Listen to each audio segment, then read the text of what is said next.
What's up, fool? This is Johnny with TigerBomb talking today about Moreno versus Royval 2 in Mexico City. Yee, shit, that was a little too good. But yeah, Johnny from TigerBomb MMA. And tonight I'm going to go over UFC Mexico City, Moreno versus Royval 2, and Rodriguez versus Ortega 2. Pretty damn good card in the sense of not the star power in it, but just the fights themselves are going to be pretty damn fun. I am looking to stay away from a lot of these fights, but I am interested in live betting a lot of these situations because I don't know if you know this, but Mexico City is an elevation. So I hate that to an extent because like you have to find out when these motherfuckers travel to the border, across the border, up into the hills and the mountains, and how long they stayed there, how well are they acclimated, because stuff like that can really ruin a fight, like Kane versus Verdum back in the day, where sea level Kane was born. That kind of shit's going to be a major factor here. So I'm looking to live bet a lot of these fights instead of actually like jumping on a minus 200 because you're not going to get much value on the favorites here unless you expect them to get like a quick finish. But great fights. And I'm looking forward to these in general. There's a guy on this card that I am not looking forward to see. I don't like this guy. The only time I like seeing him is when he's getting his head bashed in. But that is you're Rodriguez, which is funny. I hate him so much that I got fired from a gig because I was doing some voice acting and I just couldn't get it right because he was the focal point. Well, here's the bloopers if you want to hear it. What's up, Mikey? Yeah, it sounds good. I can hear you. Yeah, it's for Rodriguez. He's doing like an appearance in Houston at the Galleria, so they want me to do it in Spanish and then one in English, but the Spanish one, I'm going to have to make it like more gravelly. That's what they want. No, I'm good. So yeah, whenever you're ready, I can go. All right, cool. Este sábado, marzo 23, vengan gente de Houston para conocer estrella de peso pluma de UFC, Yair La Putera Rodríguez, en la Galleria. You giving me the thumbs down, why? It was perfect. Oh, I called him the bitch. All right, let me try it again. Este sábado, marzo 23, gente de Houston vengan a la galería para conocer estrella de peso pluma de UFC, Yair La Putera Rodríguez. Yeah, I think that one was still thumb down. That was better than the first one. I pronounced it La instead of L. Oh, okay. One more time. Gente de Houston, el puto. Oh, fuck. He's a little puto. But yeah, let's get started with the breakdown from previous week's card, which was UFC 298. Give you my thoughts on that and how I did. Overall, I made like a unit and a half. I took a couple risks. I'll get to the idiotic thing that I did, but great card. Except, I was a little too right about a couple things. But first fight, Miranda Maverick versus Andrea Lee. I really was tempted to bet Miranda Maverick. I didn't bet her. I picked her, covered easy. But she was the point spread plus 110. And I just got it stuck in my head. Like, what if this goes to a split decision? And, at the end of the day, I should have just gone with it. But yeah, easy work. Andrea Lee, she just doesn't have it anymore. She has some skill. Like, clearly she suplexed Miranda Maverick, but she just doesn't have it in like between the years anymore. Like her game planning, her fight IQ is just seeming to fail her, and she tends to just kind of break in the cage, which really sucks. Oban Elliott, I bet Val Woodburn. I put like a quarter unit on it. I got so happy when he hurt him early. Val survived, but well, I guess Oban survived as well. But throughout that, Oban just took him down, rinse and repeated. Put him in a couple bad spots. Val survived. Val. Anyways, moving on. Danny Barlow defeats Josh Quinlan. I didn't think Danny was going to fully knock him out, really, because Josh, I knew he was going to have trouble closing the distance. I knew Danny's just too good when it comes to just whipping that left hand and that jab. Josh kind of leaps in a lot. He leaped in near the end and he got caught. Josh's chin, it held up pretty well, though. I'm not going to lie. Like, even that TKO was still pretty ballsy of him not to go down. Danny, you see all the raw potential. Funny enough, a lot of people were like, Josh is going to wrestle. He didn't fucking try. I think at one point he did try for a takedown, but he didn't consistently push for it. Good for Danny Barlow, left hand to God, great nickname. Min Yang Zhang. So I bet half a unit on Zhang. I didn't get to the line early enough. I wanted him like a minus 115, possibly even dog odds if like all the money came in on Ribeiro, but never did. Eventually, I got him at like minus 130, which by the time the fight started, it was minus 115 again. So I was a little butthurt. But, he was getting kind of pieced up early. Ribeiro was looking good. The crazy thing, though, that Zhang does is that he puts himself in that 50-50 pocket fight where he can get cracked really bad, but his hands inside the pocket really good. He takes that risk a lot. I think he's going to get knocked out one of these days, whether if it's his next fight with a guy with like maybe a shorter reach, because Ribeiro, he likes to keep you at distance, but inside the pocket, he can't really get that full extension on the hooks. But Zhang got that extension, knocked him out cold. Good fight, really fun fight. Next bout, Rinya, not really much to say there. He just defeated Carlos Vera pretty handedly. The ground game of Vera was a little improved, but when your coach is Ryan Hall and you're booty scooting all over the place, you kind of deserve to lose. Rinya, he didn't do anything too spectacular. I didn't put him on any plays. It just was what it was. I was too afraid that if Carlos Vera, who's only been submitted once, wasn't going to get like finished, that would happen. We would just have a really sloppy affair from him, and then Rinya just kind of rinse and repeat. Not really much to say. This fight, I didn't really pick anyone here because Junior Tafa covered his brother's ass, Justin, in the last minute. I can honestly say that I think De Lima would have whooped the shit out of Justin Tafa with that game plan, attack the low legs. De Lima keeps showing that he's got it, right? Like, I did take a shot on Junior Tafa just in case he goes out there and just bum rushes him and tries to knock him out. Didn't work out for me, but De Lima looked good, so it's a push here for me when it comes to prediction. Now, Mackenzie Dern. People, this shit. I got my own Mackenzie Dern merch, the Megatons, and I wore this shit out to the. I went to the theater because they play the fights at the theater. I didn't really want to, do that to Volk and, go on sites and steal his money. So I went to the theater to watch it. So I didn't really get to hear Mackenzie Dern and Amanda Lemos. I saw it like on the bar. And early on, Lemos was looking pretty good. Lemos was looking good. Mackenzie Dern took her down, controlled her for, I believe, 2.5 minutes or longer, but she didn't really do much with it. So it was like a really close 50-50 round. To me, though, those are like really hard to score because you have to really pay attention to what has been going on within each, moment on the feet and then on the ground. So I didn't really watch the whole first round, but I can definitely tell that Amanda was landing the good punches and kicks. Dern landed on top, but I don't really know what she was doing. I was having a really hard time to see, so I couldn't judge it. I wasn't going to go back and rewatch it. Round number 2, clearly Lemos kind of beat the crap out of her, nearly finished her. Dern showed absolute toughness, came back. Round number 3, though, to me, that kind of solidified why, like, I like Mackenzie Dern. Like, I'm not a simp for her, even though I made a shirt with her name on it. I just like her just tenacity on the ground. Like, what she was doing on the ground, the sweeps, the knee bar attempts, really good stuff. Like, it just shows how good she can be. And I thought they might have given her the fight because she had a better showing in the third round. Amanda got the 30-27 unanimous. I'm not hating on it. It just kind of sucks, I'm wearing a Mackenzie Dern shirt and everyone's like, this motherfucker. Anthony Hernandez defeats Roman Kopylov. Now, I bet Kopylov, and here's where I fucked up bad. I fucked up bad because I knew this was going to be a hard fight for either guy. I was wrong with my pick in Roman, but I bet the worst thing on here. I bet Roman round number 1 or 2. And then Anthony Hernandez round number 3. I should have done Anthony Hernandez round number 3 or 2. So I lost money on both ends because I actually bet Hernandez 3, 10th of a unit, Roman Kopylov round 1 and 2/10 of the unit. So either way, I was like, I'm guaranteed money.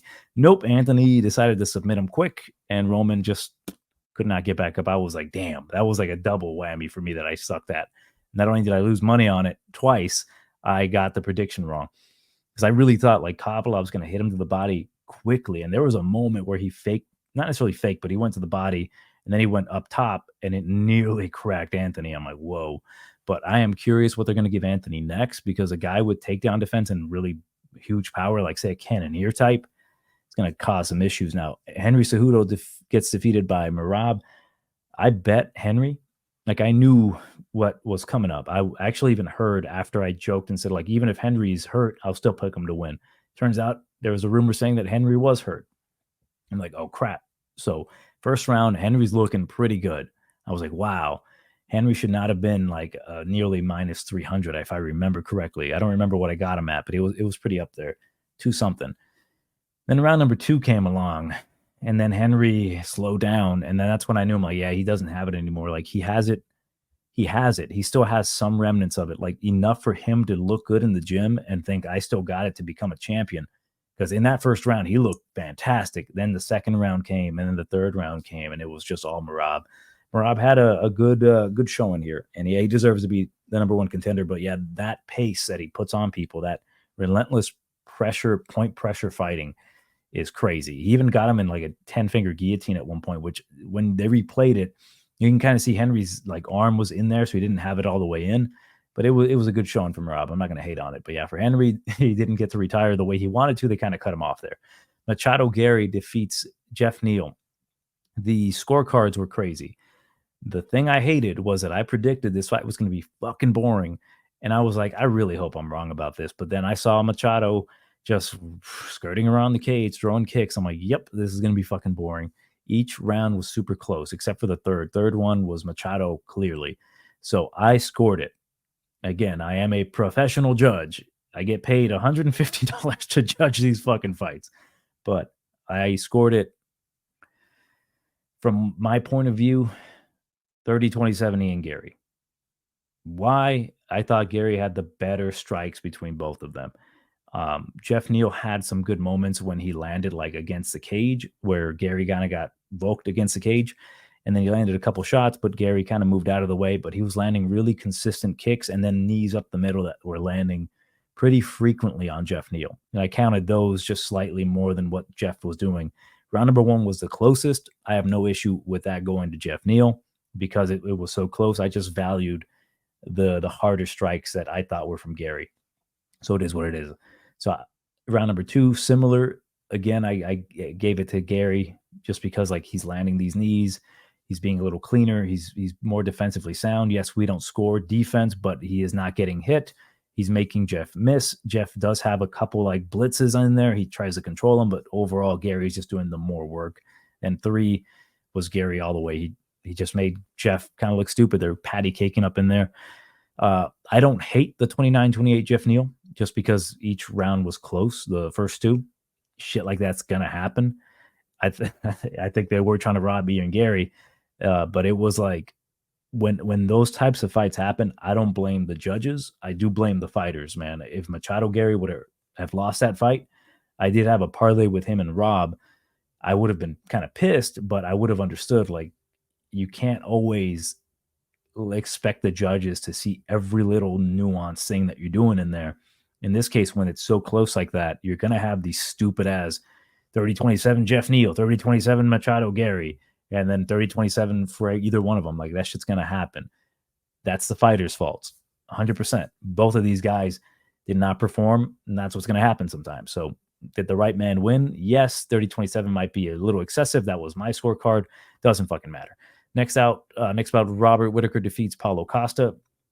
Paulo looked good. Like, his kicks were fantastic. He looked fantastic. He looked like the Terminator in there. Nothing Robert did affected Paulo Costa. He sold none of his punches. Robert, though, was just much quicker. He was landing hard low kicks. He's making Paulo react, even though Rob's face was getting more busted up. That's just part of the game, right? Damage to me, and this is like a key factor when it comes to like judging, damage is number 1, but damage should not erase everything that's happened in that fight. So yes, Rob was bleeding a bit, but he was also landing punches. He was landing hard kicks. He was landing more punches. Just because he's bleeding a little bit doesn't mean he's going to lose a round with Paulo not doing much. And maybe the occasional good kick here and good punch there. The first round, though, how would you score that? For me, honestly, I still gave it to Robert Whitaker. You can say, well, Paulo hurt him in the last seconds of the round. Yeah, but to me, Robert pulled ahead enough for that strike to not really sway me. Now, what would have swayed me is if Rob acted poorly, he stumbled a bit, he hit the ground. 100% Paulo Costa. That guarantees me that, like, yeah, he hurt him bad and nearly finished him. So you cannot take anything away from Paulo at that point. But Robert wobbled a little bit. He then started firing back. He did get hit by Paulo a little bit there, but he fired back and he looked to recover well. So it was a very impactful strike, the most impactful of the round. But that was just one fucking strike compared to like the hard low kicks and all the good stuff that Robert Whittaker did. So when it comes to judging like that, you can still give it to Paulo, and I'm not going to complain about it because it was a good strike. But for me, I still thought Robert did enough. And then he took over in the last 2 rounds as well. So 30-27, Robert Whittaker, not a terrible scorecard. Ilya Topuria defeats Volkanovski. Now, I did see people saying that Ilya won the first round. I thought that was weird. I was pretty accurate about this fight. I thought Volkanovski, it was a close fight. Volkanovski's a much better of the two when it comes to like the overall MMA game. Topuria doesn't throw a whole ton of kicks. His kicks meant something this fight, though. He threw hard as low kicks, made Volk do a little twirl, but it was just a matter of time. It's like you will not be denied Ilya Topuria. It was Volk's going to kick him from the outside, pitter patter, gain up on points. He won the first round. He was winning the second round. Then Topuria said, fuck it, I'm going. Got him up against the cage and he knocked him the fuck out. And that's what's so scary about Volkanovski at this point. He is the better fighter than Ilya Topuria, but he cannot take the massive power of Ilya. So that makes him, at this point, the lesser fighter of the two, which sucks because I do like both these guys. I am happy for Ilya, but I'm really sad for Volkanovski to go out like that. We'll see what they do. Like, Ilya is a superstar. He is the megastar. Like, he is, to me, he's on the cusp of being a McGregor type. I'm expecting him to have his own vodka or his own mezcal here soon. His own wine, Matador wine or some shit. That weight cutting, man, is OP. Apparently, that wine weight cutting. But yeah, man, he's gonna be a star. He's gonna be a big star, especially if they go to Spain. I'm gonna have to learn the lisp, the España lisp. So yeah, let's get started with the actual card at hand here. First fight of the night is Hillman Muhammad Naimov versus Eric King Silva, and the odds have it in favor of Naimov minus 280. Come back on Silva plus 225. Not much to really talk about this one. Eric Silva, he hasn't been around in a bit. Like, he won his Contender Series fight against a relative nobody, just a striker. And he's got like a Taekwondo background, like a karate style striking background, and I believe a black belt in jiu-jitsu. But the thing is, the dude is 36 years old. I believe he is training in elevation out there in Mexico, but my issue is that he hasn't fought since TJ Brown finished them. That was what, 2022. Damn. And my thing is, if TJ Brown is finishing you like that, homie, it's really hard to pick against you. Like, I don't think Muhammad Naimov is all that special, right? He's got ungodly testosterone pulsing through his veins, if you know what I'm saying. But the guy trains in Colorado. He has a really grueling pace, very boring. He's going to really stifle Eric Silva. He does have knockout power, but he's chinny as fuck. I think Naimov wins this fight one way or the other, whether it be by knockout, by finish, and in some capacity where he's going to get the better takedowns. We saw that Eric Silva doesn't have the best takedown defensive. TJ Brown's able to out-scramble you. He has some good stuff, but I think at this point in his career, he's near the end of it, and he's just not up to par for UFC level. So I'm going to go with Naimov. He's minus 280, though. Let me take this homie button out real quick.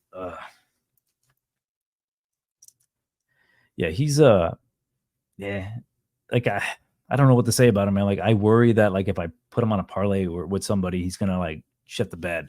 Like, Eric Silva throws like a really sloppy, tired, lazy spinning back kick that lands and he knocks him out. You know, the only thing that I like is that he cheated his way to beat Nathaniel Wood. But yeah, Naimov, to me, he's gonna win this one. I'm gonna say by a decision. I think by the end of it, they're both gonna be pretty tired and he's not gonna be able to finish him. But he might find a knockout along the way. Who knows?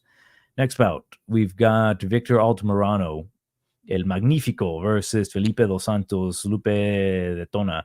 Minus 285 for Dos Santos. Come back on Altamirano plus 230. You know, it's really something to say about Dos Santos. Like, he took an ass whooping from Manel Cop. He survived Manel Cop. He looked good against Manel Cop. Like, he looked better against the number one contender than he did in his outside regional tape. Like, this dude is 23 years old. It is like he's leveling up, and I expect him to level up once more. I think he's got the edge everywhere against Victor Altamirano. He's got the better striking. He's got the jiu-jitsu background. He actually has wrestling ability. He can get takedowns of his own, and Altamirano can't get takedowns. He's a solid point fighter kind of style. Like, he's a black belt in jiu-jitsu. He seems to have a pretty high fight IQ. It's just that, like, he's kind of harmless to me. Like, he doesn't have the knockout power. He's not going to really be able to do much to Felipe Dos Santos unless the fight with Cop really took it out of Dos Santos. But minus 285, I don't love the line, but it's realistic to me that a kid that came off basically the favelas, the streets. Where did he fight beforehand? What was it? LFA? Yeah, at LFA. He comes in. He comes in and he fights Manel Cop, gets dropped by him, and he survives. He even landed some good shots on Cop. Took a round from him, for God's sake. So I think he's gonna have a good field day here against Victor Altamirano, who's gonna unfortunately be the first casualty of, the Mexicans losing here. So we'll see how they react. I do kind of like when the hometown crowd boos and gets all butthurt, more so when it happens in Brazil. But in this case, the Mexican is fighting a really good guy. And on top of that, Dos Santos is going to try to get some revenge on his boy who's fighting on the card as well, Miojo. What's his name? Miojo. I love Lacerda. I always forget his name. I just call him Miojo because I know that means ramen noodles. So he's going to try to get revenge on him because Altamirano beat his ass. So I'm going to go with Dos Santos to win this one. See, the thing is, I don't know, because I think Dos Santos has the ability to knock him out, but Altamirano does have a pretty good chin. I'm going to go with the knockout, though. I'm going to say round number 2. So we'll see what goes. I think I read that Dos Santos is training in elevation, but Altamirano's at sea level. So we'll see. But my pick is Felipe Dos Santos. Next bout, we've got actually a very interesting bout here. Luis Rodriguez versus Dennis Bondar. Lazy boy Rodriguez plus 100. Bondar is minus 220. I did the research on it, and let me take a sip of water real quick. Hold up.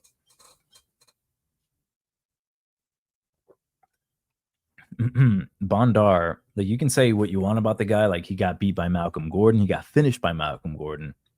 You can say he got finished by Luis Hernandez. Like, these two guys that are considered to be like the basic dudes, nothing special about him. Like, especially people talk about Hernandez like he's nothing. I do like Hernandez. I think he has potential, but Hernandez whipped his ass. But in that fight, Bondar showed really good head movement, really good punching power. His ability to get takedowns was solid. I do worry, though, that he is just the biggest fraud. Like, he is more than capable of winning this fight because Luis Rodriguez, he's dropping back down to 125. The last time he fought at 125, he lost to Jerome Rivera on the Contender Series in a fight where what's crazy is that he lost that fight, but he showed a ton of skill in that particular fight. Like, wow, this guy has some good jiu-jitsu, like good ability, good striking, good boxing. When he's at 135, though, all the tape that I saw on him was him beating bums in Mexico and having like the weirdest skill set. Like, I believe, if I recall, let me check my notes, if he is a purple belt. Yeah, purple belt in jiu-jitsu. He's gotten guillotines before. He's a mystery to me. Like, to me, he is worth taking a shot on just because of the elevation aspect. I know he is training in elevation. He seems solid enough. He has some pop in his punches. It's just that, like, he throws his strikes sometimes, and it's like, what are you doing, bro? Like, you're over swinging. It just looks really sloppy. His takedown defense is like in question. Not to say that it's bad. I just don't have the most confidence in it that if Bondar, who's training at Jackson Wink for this camp in elevation, of course, if he comes in and just grapple fucks Luis Rodriguez, he could definitely win this fight by decision, possibly even a submission, lesser submission, more than likely a decision. But if Bondar gets tired and Luis Rodriguez goes for it and he just starts swinging, there's a chance he can possibly knock out Bondar. This is the toughest fight for me to judge, just because the improvements that Bondar can make could easily make this fight super easy for him to win. But Luis Rodriguez, it's hard to gauge his talent because I see him fight in the regionals and he's having tough times with like 11 and 10 guys. And I'm like, what do I make of this guy? I don't know what to make of him. But he seems to have a bit of, that fighting spirit. It's just that, is that enough for him to win this fight? And I'm just not sure. Like, I look at his record and he's just beating bums to me. Like, again, his last fight was Angel Rodriguez, 11-11, and he won via ankle injury. And that dude is 37 years old. You should have gone out there and knocked the shit out of him out. It's I'm on the fence with this one quite a bit because, like, I'm afraid that if, say, I bet Dennis Bondar, I'm like, he's going to make the right adjustments training at Jackson Wink. He comes in here, he looks good for a round, and then he stops shooting for takedowns. And then Rodriguez maybe catches him with something because he does have that ability. He can finish a fight. He can get it done with chokes, submission, knockout. Bondar, he has that same approach, but like he's screaming, "Yo, I'm a fraud! I'm a fraud!" Uh, Damn, I'm gonna go with the underdog on this one. I'm gonna go with Rodriguez to get a finish. He's gonna make the crowd happy. I don't think, again, he is the most skilled guy, and this could be like an utter idiotic pick for me, but there's a good chance that he can put on a pace to tire out Bondar by, say, if he gets taken down, he can get back up. I know that for sure, but we're on the gas tank of Bondar. We're on that body. He has solid enough boxing when he wants to. Like, he can attack the body nicely. Bondar likes to strike himself. I know with Jackson Wink, he's going to be like, just shoot for takedowns from like a mile away and get him down. Don't engage with him. So we'll see how this fight plays out. But I'll go with Rodriguez. Not the most confident pick here.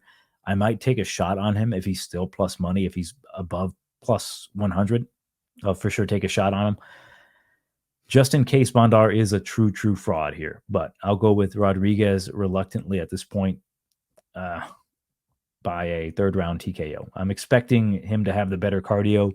Where on Bondar, maybe if Bondar just grapple fucks him, there's going to be that little point in the fight where it's like, if Bondar is tired, for example, like a Prachnio death gas, is Luis Rodriguez going to be able to capitalize in what Brown Bear Devin Clark was able to not do and like finish the guy who's tired in Bondar?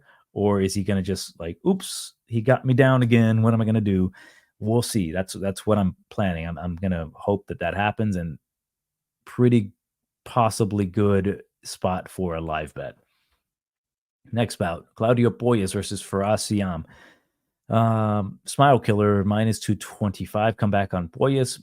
The Prince of Peru, the Prince of Putos, if you ask me, after his last performance, he is plus 185. Now, I got to talk about Claudio. Dude looked like dog shit his last fight.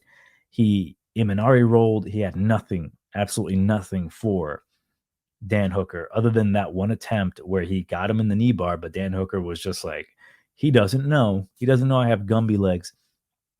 That was a really tough fight for him. He fought a guy, much better striker, who is kind of known to have that leg lock defense. Like, one of his first 2 fights in the UFC was against a leg locker in Ian Atwhistle, and he messed him up bad. But the dude is talented, good kicks, good wrestling up to a certain point. But yeah, his last fight was not good. He gassed out, but now he's in elevation. How is he going to look? To me, I do think he is going to look better. I think he is training in elevation as well, for sure. I know he's getting his cardio on point, because if you look back and your coaches were to see that performance, I'd be like, you're going to watch this every day until you can run like 10 miles without stopping. I need to make sure this doesn't happen again. That's just the most embarrassing. Like, you cannot have that shit happen again. Embarrassing performance. And I'm expecting him to live up to that. For Ziam, solid guy. I've been kind of a fan of Ziam as a guy that you can bet on really good spots. Like, as an underdog, he's always worth a shot. -225, tends to fight a little too closely. He gets submitted a lot. He is getting better when it comes to his grappling and his takedowns and his takedown defense. He's a tall striker, right? But I do think that at this point it is Claudio Puelles or past. I do think Puelles is going to find a submission on Ziam, who I think if you get him in that spot, he will be more than glad to tap out. If he gets caught in a knee bar, because even if it's just round one and Puelles has it, and it may not be all the way in, I think he can get it sunk in enough for us to say, you know what, I ain't risking it. They're talking about a UFC France again. I'm going to give it a nice little tap here, especially because, he's French, Mexico City, the whole Mexican Revolution. They're going to love that shit, especially if, he's not Mexican, but he's close enough. So I'll go with Claudio Puelles by submission round number one. I really do expect Puelles to look really nasty here, to have the cardio on point, to be able to get takedowns. And even then, if he can't take Ziam down, I think he just drop down for a knee bar. He's really good at getting that damn knee bar. Like it's surprising. And he even got it on Dan Hooker, and Dan Hooker knew it was coming. I know damn well that Ziam knows it's coming, but I don't think he has that kind of like jiu-jitsu sub defense with the legs quite yet. And I think it is going to pose an issue for him. So I'm going to go with Puelles. I'm going to take a shot on him to win. I know he can embarrass me here, but I will take my shot. I also don't think that Ziam has the kind of firepower that's going to really hurt Puelles too bad, because you can say, yeah, he got hit to the body and he fell down and he quit. I don't think it was that body shot truly hurt him. It definitely did, but it was more of like a mental break. Like he couldn't do anything. He went for another booty scoot, another guard pull, and then the ref is like, that's enough. And I'm telling you, man, like if that was me, if that ever happened to me, I would either retire, I would kill myself, or I'd do my damnedest to get better. He hasn't retired. He's still alive. I am banking on the fact that he's going to look really good here. So I'll take my shot with plus 185 against a guy who submits a bunch of people and a guy who's been submitted like 4 times. I'll take my chance. So I'll go with Puelles submission round 1. Next bout, Daniel Lacerda versus Edgar Chairez. The second one. Oh, my Lord. Miojo, my dear boy, he's been plus 280. He's been plus 200 for the longest time. Nearly every single one of his fights, he's been a nasty underdog. And it's like, when is it going to happen? When is this man going to pull the trigger? When is he just going to go, you know what? I'm a good fighter. Let me implement my style. The issue with the guy is that he is uber talented. He can do literally everything. He can jiu-jitsu you. He can hit you. He can spinning back kick you. He's super explosive. The guy is uber talented. Black belt in jiu-jitsu, trains at Shooto Box, trains with the right people. But there's always that one guy. And it's between right now. I used to think it was Elvis Brenner in Shooto Box, but it's between Lacerda and Mendonca, who is the goddamn mopper of the mats, the janitor of Shooto Box. And I love Lacerda. I mean, there's nothing to not like about Lacerda. He goes out there and he fights every time, but there's always that crucial moment in the fight where it's like, he falls off a cliff. And he's not Stallone. He's not a cliffhanger. He just doesn't battle back sometimes. And that's the worst thing about Daniel Lacerda. But it's something that you can improve upon. But he's 27. And how long am I going to keep waiting? I want him to win. I want him to win more than anything I've ever wanted, just because if he loses one more time, he's going to get cut. Like, it's not, we've had a reasonable amount of chances that we've given him. Like, he's lost, what was it, 4 in a row? Yeah, he lost to Jeff Molina. Big bad sign right there. Lost to Jeff Molina, got finished. Figueiredo knee barred him. Man, that one was rough because he was looking good. Altamirano finished him. Altamirano doesn't finish anybody. And then CJ Vergara, he nearly finished CJ, but, crazy fight. He got tired. Chairez, let's just say that he finished him, right? It was clearly a goofy premature stoppage, but that sucked because I had money on Lacerda, because I always have money on Lacerda. If you don't have money on Lacerda, you're gambling wrong, right? You're losing money the wrong way. You can lose money a certain other way, but if you want to lose money the right way, you lose it on Daniel Lacerda. Chairez, the guy is tough. The guy can do a lot of things, but he's a guy you can easily beat. It's just that he's tough. He's a tough Mexican dude. He's minus 380 though. And I'm going to do a little reverse psychology here. I really want to do one of those like pride bets, pride picks in Daniel Lacerda. I want him to win. I'm going to do the opposite. I'm going to pick Chairez to win this one. I'm going to pick him to win by knockout in the second round. If I do so, I'm doing it for all of you. The moment I pick against Lacerda, because I've never picked against this motherfucker, except I think the Vergara fight.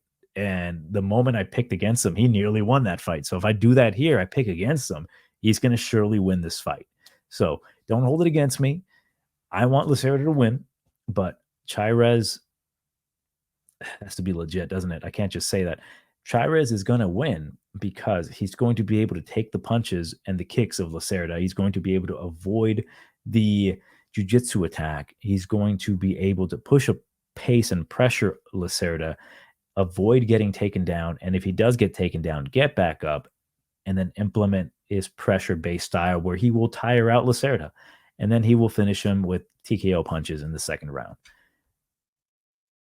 God damn it. I hope Lacerda wins, though. But Chairez, second round knockout. Next bout, we've got Jesus Aguilar versus Mateus Mendonca. Aguilar plus 125 comeback on Mendonca minus 150. Again, the battle of the shoot-a-box janitors here. Mendonca, how is he going to perform here against Jesus Aguilar? What I can tell you is that Mendonca, he's going to be the taller guy. He's going to have the longer reach because everyone has a longer reach than Jesus Aguilar. 62 inches, tiny man, tiny reach. 2-inch reach or 2-inch height advantage over Aguilar. His last fight for Mendonca displayed some of the worst fight IQ ever. And I've kind of realized that that's just his style. He goes for takedowns. He's relentless with takedowns, even though he should be more of a striker. And I don't know what it is. I don't know if he's just damaged goods. Maybe he just goes out there a little too buck wild. But he's a solid striker. He does have jiu-jitsu. He will go for takedowns. And he's got a guy in Aguilar that I think he can bully.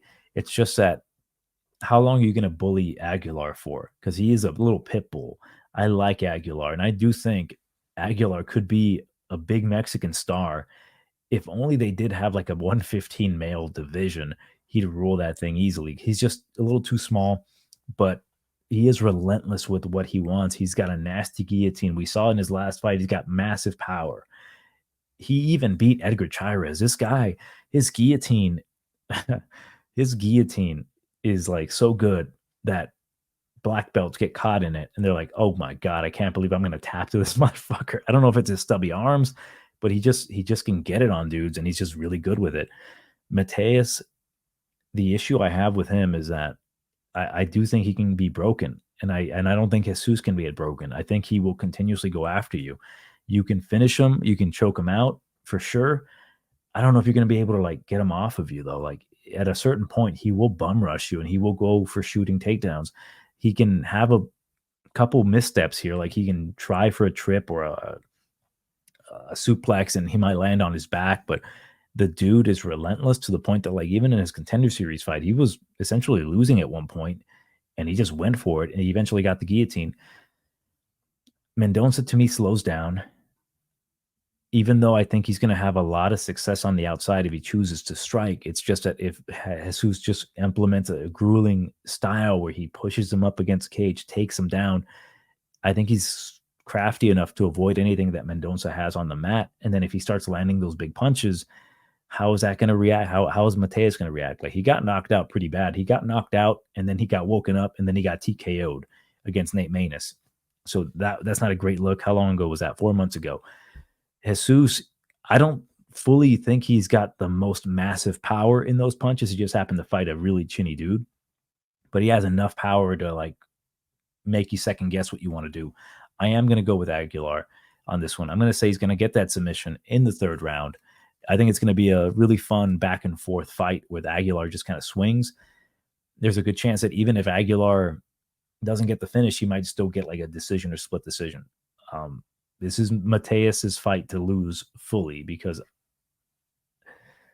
there's not saying that Aguilar's not skilled, but he's a small man and there's ways to beat this guy.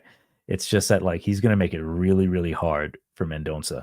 So I want to see them face off. That reach advantage, though, is just going to be really hard to overcome, man. Like if you do the right things, you jab his nose, you bloody him up, make it hard for him to breathe. He's not going to be the most relentless pit bull anymore.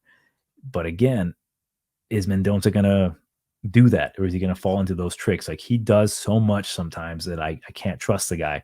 Like he came in from the Contender Series, he knocked the dude out cold, made it look easy. Then he fought Javid Basharat, looked bad. Then he fought Nate Maness, looked really bad. But the noticeable pattern that he does is that he goes for wild techniques and he tires himself out. It's unnecessary shit. And that's why I'm like, is he going to revert back to that? He needs a UFC win. I do think he can get the jab off. But again, like he just is fighting a guy who is relentless. Hence me going with Aguilar. I'm going to say he's going to get that guillotine in the third round. Next bout, we've got Christian Quinonez versus Raoni Barcelos. Quinonez problema is plus 145, come back on Barcelos minus 175. Not going to spend too much time on this one. It is truly, Barcelos is a much better fighter than Quinonez will ever be. But how washed is Barcelos, or is Barcelos washed? I think Quinonez is a fraud. I think he's always been a fraud. He can get wins. He's got skills, good striker, good punches, good power, but he's a fucking fraud. It's just I think he's fought the right people to get into the UFC, and now he's going to fight a guy who's just as tall as him, longer reach, better jiu-jitsu, better grappling, better wrestling, possibly even better boxing. Barcelos has been hurt in his last, 2 fights? Yeah, he got knocked out by Nurmagomedov, and he got dropped by Kyler Phillips. Not taking anything away from Barcelos against Kyler Phillips. Kyler was just much faster than him, which gave him a problem. And he couldn't get Kyler down. It was a close fight near the end, but it is what it was. Like Kyler was just too quick for him, too youthful. Quinonez, he's pretty light on his feet, but I've seen the guy just get him. Dude's chinny. I think he's a chinny dude, and I think Barcelos is going to knock him out. I'll go with that. I think there's a good chance here. Like this fight, I don't think is going to go the distance. How washed is Barcelos is the true question. The question isn't who's the better fighter, because Barcelos is the much better fighter through and through, but he's been getting hit, getting dropped. That's the biggest worry here. And Quinonez, fraud or not, like he can still strike. He has some good punches here. Let me see if I have any other notes on him. Nope. Other than good uppercuts, like he's got good striking, but we saw what happened versus him and Mr. Perfect, where Mr. Perfect caught him with a punch and he went straight fucking down. I think Barcelos is going to hit harder than that. I think Barcelos is going to mix in takedowns. I think that Quinonez is going to get tired, and Barcelos is not. I think Barcelos has the ability to easily beat this guy. I think he needs it more than Quinonez. And I don't think Quinonez is going to have that proper response if he gets cracked. I think he's going to have a bad response, and his response will be more than likely to clinch, which is playing right into Barcelos' game plan, who is what? He's a coral belt in jiu-jitsu. Get the fuck out of here. I've got Barcelos. Even if he gets knocked out, like that's a risk you got to take, right? I don't know if I'm going to play Barcelos. I might take him like by finish or so, maybe like 2 bets inside the distance or by a decision. No, probably inside the distance. I don't think Quinonez can survive. But yeah, my pick is going to be Barcelos. I'm not sure yet if I am going to play him. I might for sure damn play him if he gets dropped in the first round. I think at that point, if he survives, he'll make the proper adjustments where Quinonez will not. Moving on, we've got Manuel El Loco Torres versus Chris the Problem Duncan. Duncan minus 105, come back on. Torres is minus 115. Now, it isn't to say like is Torres going to knock him out, because he is going to knock him out. Because that's my thing. I'm going to fade Duncan till the end of time. I will fade Duncan until I am dead, or one of us is gone, because I don't think he's all that good. I think he is a. Let's see. I want to use my proper words here. I think he is a man, a fighter who is unathletic, but has found a way to win fights by implementing a specific style. Like, he's a tank of a man. He's a strong brute man. He has power in his punches, but he's not uber athletic. He doesn't have the best, takedowns. I do think American Top Team is making the best with him, but the guy gets hurt. He gets dropped. I believe, let me check my notes. He's been dropped 2 out of his last 3 fights. And in certain cases, I mean, even in the Contender Series, like, he got knocked out by Slava Claus, and then he got hurt really bad by Charlie Campbell. He got hurt by Omar. Uh, yeah, man, Ashmuz could not capitalize. I think he broke his arm. But Manuel Torres is he's a local for a reason, right? Like, he's nuts. He throws wild, but there's more layers to the guy. And that's what's fascinating about him. I believe he's a purple belt in jiu-jitsu. He has some takedown defense. He's uber athletic. He's really fast.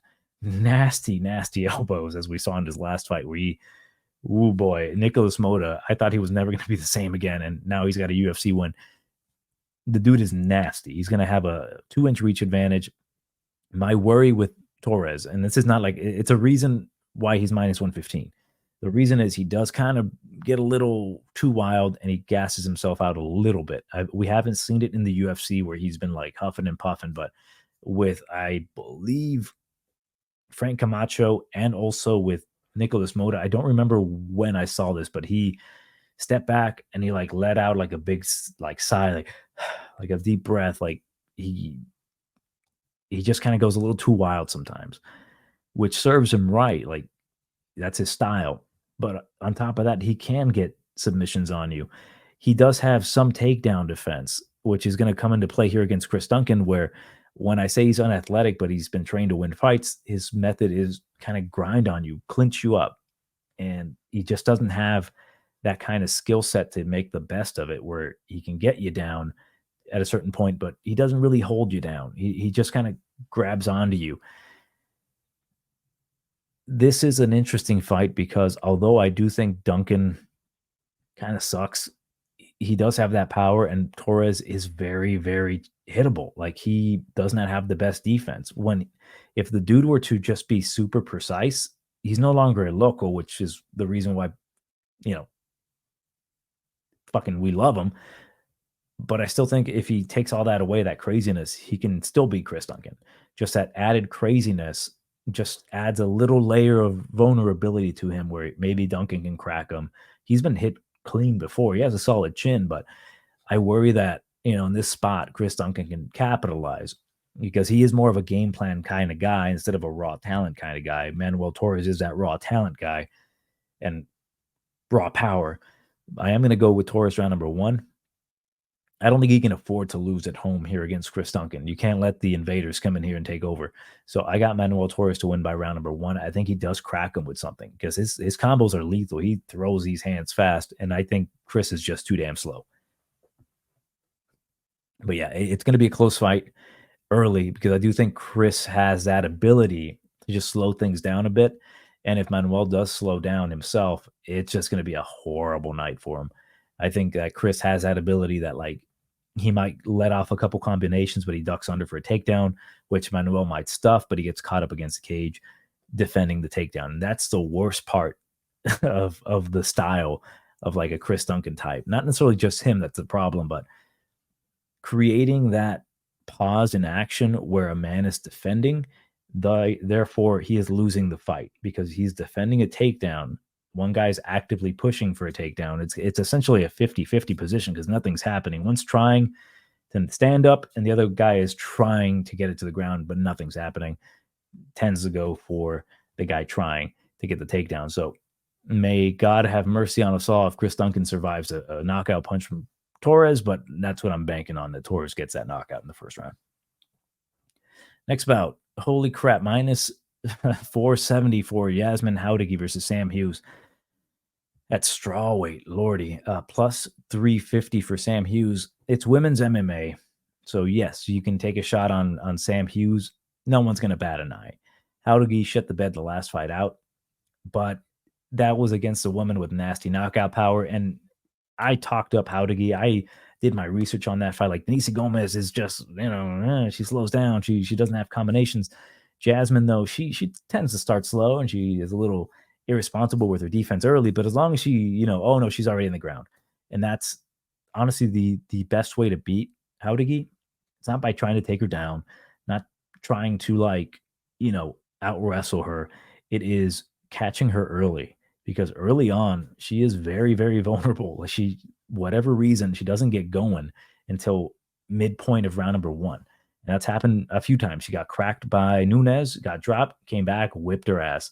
In her last fight, got dropped, did not recover. But that was a really hard puncher in Denise Gomez. Sam Hughes, all she really has is cardio. And Jauregui, I think, is going to put on a clinic on her. I think she's going to just outstrike her. She's not going to be able to get taken down. Too highly athletic. Sam Hughes, I think she's going to get TKO'd. I think she's going to just get pounded on over time. I'm going to say round number 2, TKO. How does Sam Hughes win this fight? If some way Jauregui gasses out, and I doubt she will gas out. I accidentally put Hughes to win. If Jauregui gasses out somehow, of course Sam Hughes takes over. That is her game. She is not a good striker, but she will beat the crap out of Brazilian death gassers when they gas. She's not a good wrestler, but she will take advantage of shitty strikers who cannot wrestle and beat their ass. She is a solid fighter. I respect her game. I respect her ability to come back and win, her toughness. She is very tough. But in this case, she is fighting someone who is going to beat her ass. So I'm going to go with Jauregui, round number 2, TKO. I see it very similar to the Tecia Torres fight. Like Tecia was just too quick, too fast, too athletic, and Sam Hughes had nothing for her. And that's how I see it. I hate the line because Jauregui, although Sam Hughes doesn't really have that kind of punching power, not that kind of speed to catch her, if Jauregui allows herself to not get warmed up or get started faster, there's a chance that Sam can crack her because I do worry about Jauregui's chin. It's like, just bothers me. It bothers me that she's so easily, you can catch her kind of quick. In the future, that might be a kind of a thing to keep an eye on. Like if she's fighting a girl with heavy hands, but may not be really good, there's a good chance she can get caught. That's my angle going forward with her. But right now, I don't think Sam has that kind of ability. Next bout. This fight, I spent a good amount of time looking at because it's such a interesting matchup. We've got Raul Rosas Jr. versus Ricky Turcios. Raul Rosas, man, it's tough to really get an idea of this kid because we know how talented he is. He's 19. He's minus 260, though. He's got power in his punches. He's getting better for sure. He can grapple. He can wrestle. He's a strong boy. Ricky Turcios, he's plus 210. He's got a ton of experience, really crafty off of his back and on the ground, especially with the scrambles. And that's what worries me the most about this fight is the scrambles that might ensue if Raul Rosas takes it to the ground. Will Ricky be able to get on top of him? Will be able to take his back? The scrambles themselves are going to be uber entertaining, but there's a chance that Ricky could potentially win this fight.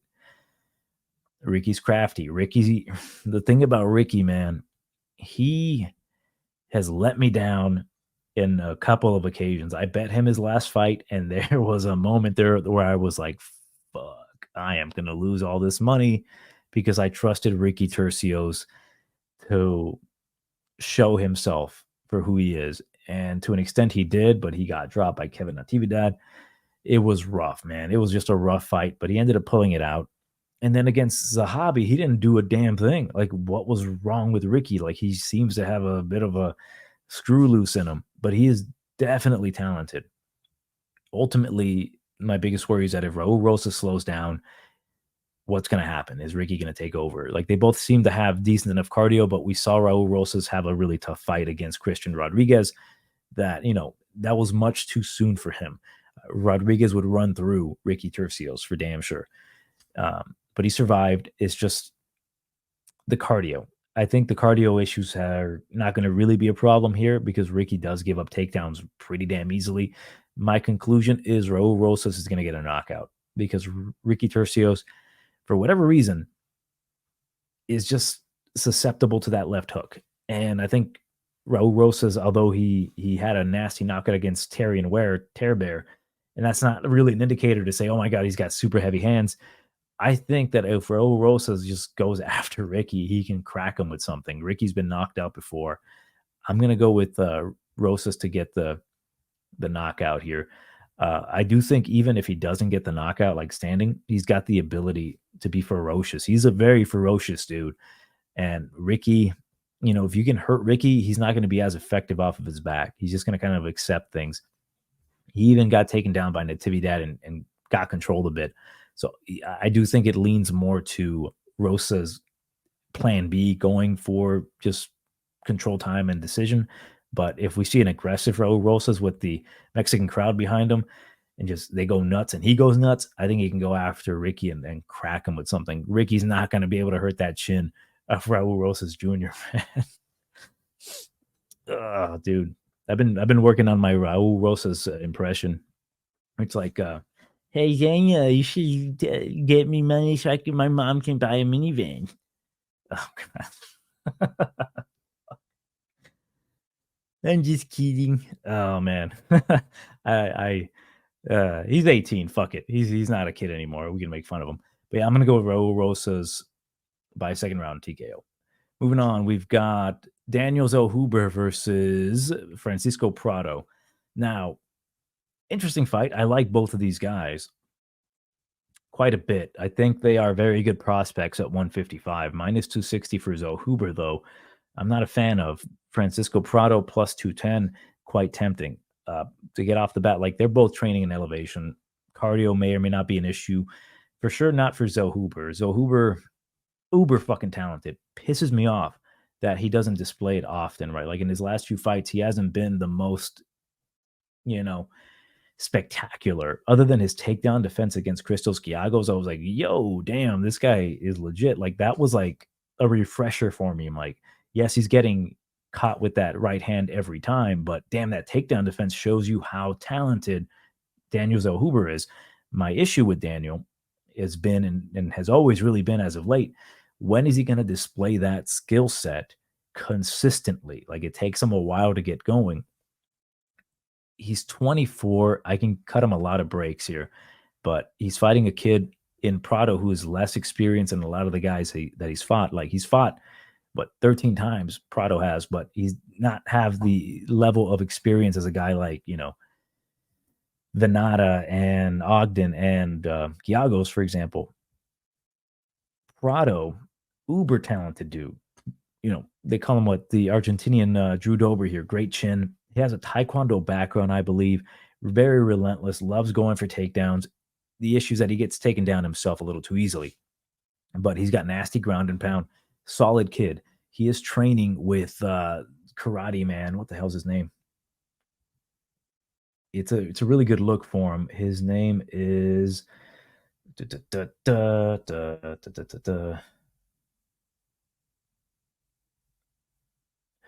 Rinda. I don't know his first name, but he's in Karate Combat. Very good look. Very similar in height. Just more of a dynamic striker than Zellhuber, but it kind of adds that body and that body type for Prado. And Prado looks like he's been doing some good work. For sure, his conditioning is going to be good. It's just that if Zellhuber is smart and he comes out here wanting a very easy win, I think he goes and gets takedowns on Prado and works his length, works his top game, works his jiu-jitsu, and tries to get a submission on Prado. Prado's not going to go down easily, for sure. But to me, it seems as if this is too much of an easy fight for Daniel Zellhuber, that he might make it a little difficult for himself. Like, Francisco hits hard, not maybe ridiculously hard where he's just going to knock out, Zellhuber.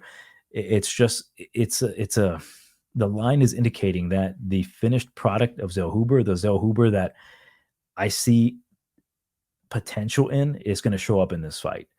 And if he doesn't, this is a much closer fight where Prado isn't going to have issues just going forward and fighting. Zellhuber, to me, does have that issue where he starts a little slow and he's not uber active. Like he just waits on the outside a bit, throws his kicks, nothing too spectacular. But I know it's in him because I saw it in the Giagos fight in the second round. You saw it happen where he's like, "Yo, well, let me just start fighting," and he's much more effective. Closes distance. He just throws, and we saw what he can do with the stuffing of the takedowns, and obviously with the long arms where he can snatch up perfect anaconda chokes. Man, the guy is super talented. I am just so worried about trusting him again and putting him on a parlay because he's minus 260 against a very young and hungry kid, very inexperienced, honestly. Like even in his last fight with damn it, the potato man. What's his name? Let me check right here. Otman Azaitar. He wasn't looking all that great up until he got that knockout. But he can spin for sure. He was getting attacked to the body. That would be the wisest thing for Zellhuber to do. I think Zellhuber can finish the kid. I really do. I think he can finish him in the like later rounds, second or third, attack the body. Honestly, Zellhuber knows what to do to win. Eric Nixick knows how to beat this kid. It's really up to Zellhuber to execute it. If he shows everything that he's got and he's starting off quick, I think he handles Prado pretty easily in a fight that like maybe Prado is probably going to get ran through, but it's not really going to lose stock in the kid because we're going to see Daniel Zellhuber finally show that glimpse of his true potential. But my biggest worry with Daniel is that if he's still having these issues, to me, it's like he needs a mental coach, like a sports psychologist, like, yo, why are you holding back or what's going on? The moment he gets over that, he can be a problem. But minus 260 to me, it's a little rough. But I am going to go with Zellhuber to win this one. I think he's a more talented guy, longer guy, harder guy to take down, can get takedowns of his own. He's a solid dude. And I think Prado is a tough prospect for damn sure. But he's a little too young for this point. If he comes out here and he beats Daniel Zellhuber, and I'll be upfront. Like I think if he somehow knocks him out, or he finishes him, or he just destroys him in every aspect of MMA, I don't want to straight up say that like, oh my God, Prado's this great. Oh my God, he's going to be the next future champion because he did this to Zellhuber. To me, it's more of like Zellhuber allowed that to happen to himself because you know how good he is. You see it in tape. You see the glimpses of how good Zellhuber is, but it's like, does he know how good he is? That's my biggest worry. Very, very looking forward to this fight. Both these guys are fun fighters. Kind of hate that they have to fight each other. They should have given Zellhuber like, I don't know, Jordan Levitt or something. And no, fuck it. Give Prado Jordan Levitt. Jordan Levitt would probably, oh my God, he'd love it. Like, oh my God, this hot Argentinian on top of me. Yeah, they should not have matched these guys up together because you're ruining a prospect and a kid that can get nasty knockouts in Prado and Zellhuber who can just systematically break dudes down. Why waste two proper prospects here? Very young kids. But yeah, moving on. I'll go with Zellhuber round number 3 submission. All right, next bout, Yair Rodriguez versus Brian Ortega 2. El Putera, minus 165. Come back on T-City. Is it T-City or is it low T-City these days? We'll find out in this fight, but he is plus 135. This fight is interesting. One thing I've learned over the years is that you don't count out Brian Ortega when he's been out. The guy has uber skill. Like he's definitely the nastier guy on the ground with the jiu-jitsu. He's, to me, the more determined guy. I think he's more capable of pushing through opposed to like Yair Rodriguez. He's tough. They're both tough, but I think Yair Rodriguez is tougher to like respond when he's either hurt or when he's not having success. Like I go back to the fight with Max Holloway, and Max was kind of whipping his ass, but there was moments there where he just went, like even though he was tired, he kept going, and he's got that kind of firepower to put him back into a fight. Ortega doesn't really have that kind of firepower, but I'm interested to see what he brings to this fight.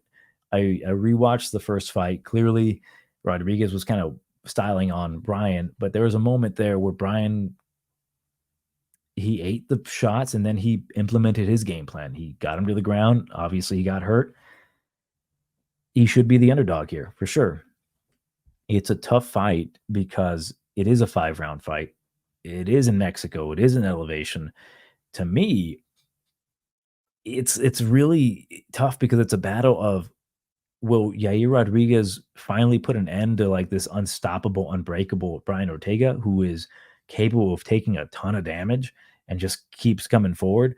And then if he gets tired, will Brian bloodied up Brian Ortega find a way to get a submission on Rodriguez? That was what my initial reaction was to the first fight. I'm like, he's probably gonna get his ass beat, but he'll find a way. Brian tends to find a way. Like he takes an ass whooping, he finds a way. It's really hard to pick against Yair Rodriguez with his activity, with the fact that he won the interim belt, the fact that his only loss was to Volk. Yeah, Volk finished him, but he had some good moments there with Volk. As much as I hate Rodriguez, I am going to take him to win this fight. I'm going to pick him by TKO in the first 3 rounds. I'm going to say round number 3. To me, I think that he can do enough damage to Ortega where he doesn't have to finish him, like stop him with strikes, but like the commission will be like no mas, where his face gets bloodied. Both these guys have taken a lot of damage, especially Yair, who got finished recently by Volk. Man, you know what would make me so happy? Ilia Topuria fights Yair Rodriguez, and then Topuria knocks him out cold. Oh man, I don't think I have enough fluids for that fight. But for Ortega, like I like Ortega more. Like I really want Ortega to win. Game plan would be head movement, for God's sake. Move your fucking head, Brian. If Brian can find a way to get him to the ground, because Rodriguez is notorious for just getting taken down. Like his takedown defense has gotten better, but you can get him to the ground and then just bum rush him, go for the guillotines, go for the arm bars. You can have that ability there, but you have to hurt the guy. I don't want to see no like, oh, we're friends, and I don't want to, we're somos compadres. We want to hang out together afterwards. No. You go out there and you fucking try to break his arm, try to break his ankle. Do what you got to do. And I saw a clip of Brian in like an Instagram clip where he's just talking mad shit, like, you're not gonna break me. It sounded a little crazy, which made me think like this Vato's gonna come after him. So I really want to pick Brian, but like the layoff, the recent injury, the amount of damage that he has taken over the years, man. Like both of these guys have taken some damage. Rodriguez, like, don't get it twisted. Like he doesn't show the damage as much, but he's taken some damage from like Volkanovski, obviously, and Max Holloway. But I do think that he has the firepower here. He's too quick. It's just more so, is Brian going to be able to adjust to all that? Is he going to be able to make the right reads, the right adjustments in that fight to implement his style to just dominate Rodriguez on the ground if he can get it to the ground? The longer he waits, the harder it is.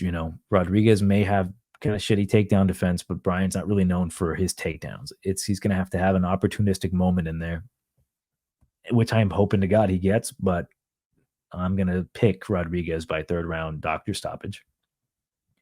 All right, main event of the evening, we've got the rematch, Brandon Moreno versus Brandon Royval. Funny enough, both of these main event and co-main events ended with an injury.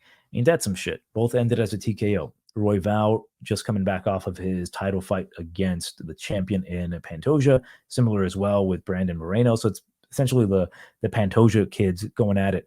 But Raw Dog versus Baby Assassin. If this was who has the better nickname is going to win the fight, Raw Dog whips the shit out of Brandon Moreno, but it ain't the case. Minus 250 for Moreno. Come back on Raw Dog, plus 205. I'm a big Raw Dog fan, 100%. But without mincing words, it's hard for him to win this fight. He does not have the wrestling advantage. He doesn't have the firepower advantage. He has the cardio advantage, and he's got the unpredictability advantage. But it's going to be tough fighting Moreno in this kind of fight where Moreno's got a black belt in jiu-jitsu. I just think he's fought clearly the better competition. He had a better fight and put up a better fight against Pantoja. Pantoja just dominated Brandon on the ground, and he couldn't really do much with it. Royval has great cardio. Brandon has good cardio. My thought is like, if Brandon gasses out, what's Raw Dog gonna do? I really don't think Brandon's gonna gas out. I think he'll have that ability to put on a pace and kind of handle Brandon easily. And I think he actually finishes Brandon Royval in the later rounds, like maybe round number 2 or 3. I love Raw Dog, but this to me has kind of always been the toughest fight for him. Like I initially picked Brandon to beat Brandon. I bet Royval to, I picked Royval to beat Moreno in the first fight because I'm like, Raw Dog, ride or die. but damn, it's just like there's going to be certain guys in the division who are just maybe a little too tough and a little too good for Raw Dog to style on. And I think that's Brandon Moreno here. So unfortunately, it's not the greatest main event. I don't like seeing Brandon Royval in a fight that I think he's going to lose because usually I'm delusional as fuck. I'm like, this motherfucker's going to run through this guy. But when it comes to Moreno, no one really runs through Brandon Moreno. He's got that dog in him. Even when you expect him to get ran through, like in the first Figgy fight, he doesn't let that happen. He finds a way. And we saw who ended up winning that trilogy. And, we saw how good Figgy still is. Brandon just has that wealth of championship experience under his belt. Like Brandon, he may have that nasty ass cardio and that unpredictability, knees up the middle, elbows, spinning shit, the ability to submit anybody. It's just that I think Moreno's just too good. I think he's just too good to let that shit happen to him. And if a gas Pantoja can just relentlessly take you down, and don't get me wrong, Pantoja's ground game, his jujitsu, his control game, ridiculous. It's a tough ask to ask anyone to get out of that, especially Royval. But the way he handled him like that just made it more solidified to me that Moreno's kind of just rinse and repeat, go for takedowns. If it stays on the feet, I still think that Brandon has that power to hurt Brandon. Damn it.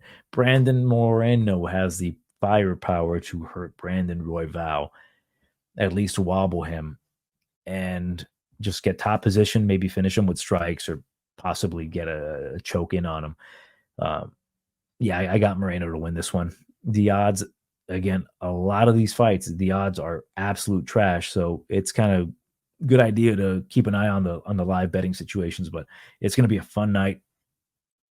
Overall, I think there's going to be a lot of good moments for the Mexican fighters. There's going to be, I think, some really early like boos from the crowd because the Mexican fighter either gets screwed or gets finished or whatnot. But it's going to be a fun fight. I do love it when they go to Mexico City. If you've never been to Mexico City, it's pretty damn cool. Street vendors and shit. Just keep your wallet in your front pocket is what my grandpa used to tell me. It's a funny story. When we were in Mexico City, my grandpa was like, "Yeah, put your wallet in your front pocket because if anyone comes up behind you, like they're trying to rob you." And then my grandma actually went up behind my grandpa. He fucking cocked his arm back, about to let it go. Grandma was like, But yeah, man, it's fun going back home to the mother country. I say that as a more light-skinned character. I'm not well treated out there. They try to take advantage of me. They asked me to get into their vans. But yeah, it's going to be a fun UFC fight card in Mexico City. Let me know what you think in the comments below. Viva la raza.